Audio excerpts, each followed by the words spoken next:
Notice তৈরি হবার পর টেন্ডার বা প্রপোজালের ড্যাশবোর্ড পেজে আসতে হবে।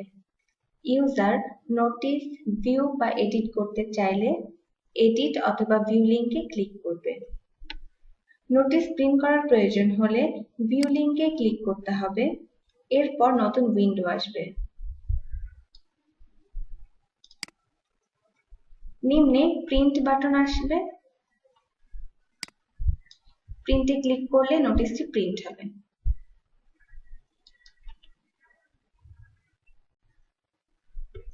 নোটিশ তৈরি হয়ে যাবার পর ইউজারকে কনফিগার কি ইনফরমেশন দিতে হবে।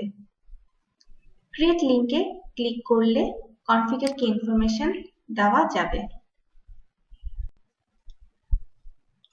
কনফিগার কি ইনফরমেশনে হোপকে অ্যাপ্রুভিং অথরিটি হিসেবে সিলেক্ট করা হয়েছে।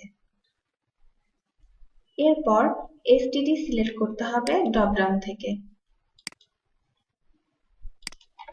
টেন্ডার ভ্যালিডিটি ইন নং অফ ডেজ ইনপুট দিতে হবে।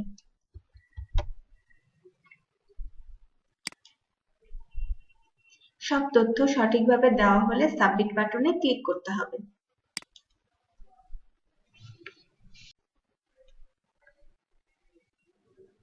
কনফিগার কি ইনফরমেশন সাবমিট করার পর সিস্টেম ইউজারকে টেন্ডারটির ড্যাশবোর্ডে নিয়ে আসবে। কনফিগারেশন কি ইনফরমেশন এডিট বা ভিউ করতে চাইলে ইউজারকে এই লিঙ্কে ক্লিক করতে হবে।